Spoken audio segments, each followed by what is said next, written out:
I've got to ask you this too. After your 2 Super Bowl titles, Super Bowl 40, Super Bowl 43, did you sleep at all, or did you just parlay the celebration on into the victory parade down in downtown Pittsburgh, down Fifth Avenue? Yeah, after the Super Bowl, man, we was getting keys to bars.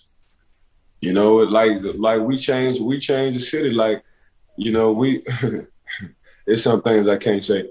But man, we was just getting keys. It's close. We was getting keys to a lot of things, man. We was wearing the same clothes for 2 or 3 days because there wasn't nobody going home. Like that's just what it was, man. We was living. We you know, man, we was living. We was living. Like when I say to this day, Mark, you gotta slide with me to Pittsburgh one time. Coach Tomlin, he said it best, man. When you win Super Bowls in Pittsburgh, you're on a lifetime scholarship. To this day, that's just how the city embrace you. So guys get out their element, you know, and it's a reason why guys be wearing shades, you know, 7 o'clock in the morning because, man, the night was rough. I still haven't slept in 2 or 3 days. You know, if y'all saw what my body has intake as far as like drinks or alcoholic beverages, man, my body telling me go detox somewhere. But that's just what it is, man. You win that one game you always dreamed and watched. You wind up winning. Now you in the history books forever. They can't take that away from you. So now not only you proud of your family proud and whoever your close relatives or your friends proud of you, but the city is even more proud of you as well.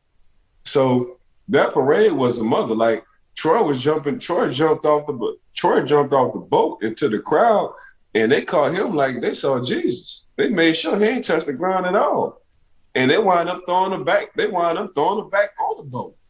So that's exactly what it was. Like we was the wave in the city. Like ain't nobody have no parade like us. We was doing all picture, man. Ain't nobody jumping off no boat, no float. I mean, we was jumping off the float into the crowd, bro. You know, that's what we was doing.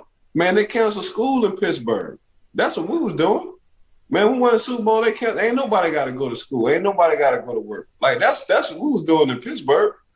You know what I'm saying? Like that's just what it was. Like man, we was on a whole different Mark. When I say we was on a whole different level, we was on a whole different. Thank God, social media wasn't out. Cause Lord have mercy, we was on a different playing field when it came down to Pittsburgh. Then we go on the West Coast, man. We hit the West Coast. Like I remember we went to New York. We used to go to New York all the time. P. Diddy had a restaurant called Justice, named after one of his sons, right?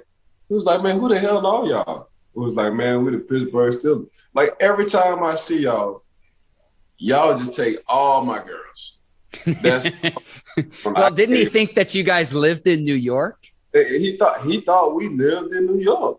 Like we was in New York, Atlantic City, Toronto. Now Toronto, we ran Toronto, because that wasn't nothing but a 30-minute flight from Pittsburgh. Like man, wow. I can't, and we ain't even talking about Atlanta, Miami, Arizona, and LA and Vegas. Like that's what all my connections are. Every city I go to, all my connections are connections from the times we won Super Bowls in Pittsburgh. All of them. This is amazing. We'll get back on track. I've got one more question, and I know that you know I'm big on my research. I was reading an interview from Steelers cameraman and producer Peter Gergerly. I'm probably mispronouncing his last name. But he was saying that he was at a Super Bowl party.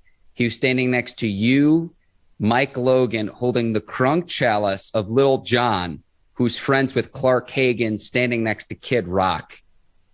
What do you remember about this? I don't. I had a good time. So this was after the Super Bowl victory then. Bro, like us and Snoop, because Snoop is a huge Pittsburgh Steelers fan. So him and Joey Porter, they was super close. So I wound up being close with Snoop. I call him Uncle Snoop. Like, man, the Kid Rock, that's the one in Detroit. So Kid Rock was there, man. The Kid Rock was cool with Larry Foote and Clark Hagan. Like, man, you you can't script what we was doing. Like we was like rock star. I understand this saying now. Rock star lifestyle might not make it.